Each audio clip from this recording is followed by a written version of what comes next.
Bonsoir à tous, merci d'être avec nous. La situation continue de se dégrader en Ontario. Encore aujourd'hui, on a atteint un nouveau record de cas de la COVID-19 rapportés en 24 heures. On sent que le premier ministre Doug Ford se prépare à faire des annonces importantes cette semaine. Les nouvelles projections seront présentées mardi et elles s'annoncent alarmantes selon le gouvernement. Je retrouve Camille Faraisen pour en parler. Donc, Camille, Doug Ford semble déjà préparer le terrain, notamment avec cette vidéo qu'il vient de publier sur son compte Twitter. Dans cette vidéo, Doug Ford semble préparer le terrain et demande aux Ontariens de rester résilients, de rester patients, de se serrer les coudes et aussi de continuer à suivre les règles sanitaires parce que oui, les nouvelles modélisations seront annoncées mardi matin. Elles s'annoncent alarmantes. Des nouvelles restrictions seront annoncées également la semaine prochaine.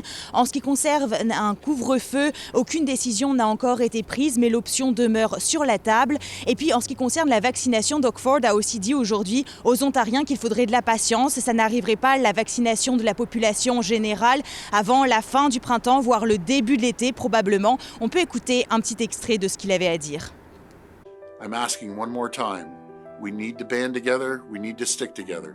We're going to see some real turbulent waters over the next couple months. Camille, dans les foyers de soins de longue durée maintenant, la situation, elle demeure critique. Exactement. La Coalition ontarienne de la santé demande toujours à ce que l'armée soit déployée dans les foyers. 245 établissements qui font état d'éclosion. Les familles se sont réunies devant l'un de ces foyers particulièrement touchés par la pandémie aujourd'hui et demandent au gouvernement de réagir. Je vous propose d'écouter quelques réactions qu'on a recueillies aujourd'hui. La chef du Parti vert est en deuil à cause de la Covid. Mon père était résident ici. Il est mort en mai. Il est mort faute à une infection complètement évitable. Pour elle, il n'y a plus une minute à perdre. Comme elle, des familles inquiètes sont venues manifester devant l'un des foyers les plus touchés par la pandémie. Notre tante est morte 1 mois après être entrée en foyer. On n'a rien pu faire. Il n'y avait tout simplement pas assez de personnel. Anna-Mie Paul estime que les gouvernements ont failli à leur mission. Ils ont reçu l'information qu'il y avait un sous-investissement dans nos centres de soins de longue durée, qu'il n'y avait pas suffisamment de travailleuses dans nos centres et ils n'ont fait rien. Près de 60% des centres pour aînés sont gérés par le privé en Ontario. Pendant la première vague, on a vu les impacts. On a vu l'armée qui devait arriver pour sauver les vies, pour aider les gens. L'armée a mentionné le fait qu'à cause du profit, il y a un manque de services et ça a vraiment frappé nos aînés. 245 établissements rapportent une éclosion dimanche. C'est près de la moitié de toutes les résidences de la province.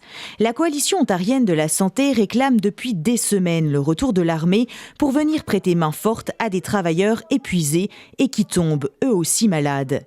In terms of long-term care, le nombre d'éclosions dans les foyers atteint presque celui de la première vague, dit-elle. Le nombre de patients infectés a bondi de 80% au cours du dernier mois. Je veux qu'on s'assure de vacciner en priorité les résidents de ces centres, car ce sont eux qui meurent, ensuite les travailleurs de la santé et les aidants, affirme ce responsable de la santé publique du Niagara. Dans cet autre foyer où une éclosion a fait plus de 70 morts chez les résidents en quelques semaines, les vaccins ont commencé à être administrés dimanche. Le ministère des Soins de longue durée de l'Ontario assure pour sa part que la situation est maîtrisée.